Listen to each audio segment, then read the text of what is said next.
மிதுன ராசி என்பர்களுக்கு ஒரு 4 பேர்கிட்ட ஒப்பீனியன் வாங்கி அதன் மூலமாக ஒரு நல்ல தீர்வை கண்டுபிடிக்க கூடியவர்கள் இந்த மிதுன ராசி என்பர்கள். அப்படிதான் இருக்க போகுது இந்த ராகு கேது பயிற்சி.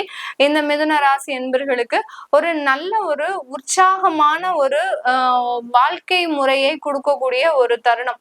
அந்த வாழ்க்கை முறையில சில ஏமாற்றங்கள் கண்டிப்பா இருக்கும். ஏன்னா உங்களுடைய ராசியிலேயே அந்த குரு பகவான் இருக்கிறதுனால அந்த உற்சாகமான ஒரு வாழ்க்கை வந்தாலும் அந்த வாழ்க்கையில ரொம்ப கவனமா இருக்கணும். கேது பகவான் பாத்தீங்கன்னா உங்களுடைய உபஜய ஸ்தானத்துல இருக்கிறாரு, தைரிய வீரிய ஸ்தானத்துல இருக்கிறாரு. அப்படி இருக்கும்போது இந்த காலகட்டத்துல இந்த மிதுன ராசி என்பர்கள் தன்னுடைய தன்னம்பிக்கையில கொஞ்சம் லைட்டா நீங்க ஸ்லோ டவுன் ஆகிறதுக்கு உண்டான ஒரு நேரமாக இருக்கும். உங்களுடைய திறமையிலையும் உங்களுடைய உழைப்பிலையுமே எப்போதுமே தன்னம்பிக்கையாக இருந்த இந்த மிதுன ராசி என்பர்கள் இந்த 1.5 வருடங்களுக்கு பாத்தீங்கன்னா எனக்கு எதுவுமே நடக்க மாட்டேங்குது, எனக்கு என்னுடைய திறமைக்கு ஒரு அங்கீகாரமே கிடைக்க மாட்டேங்குது, இப்படியாக ஒரு நெகட்டிவான ஒரு சிந்தனைகளை உடையக்கூடிய ஒரு தருணமாக இருக்கும்.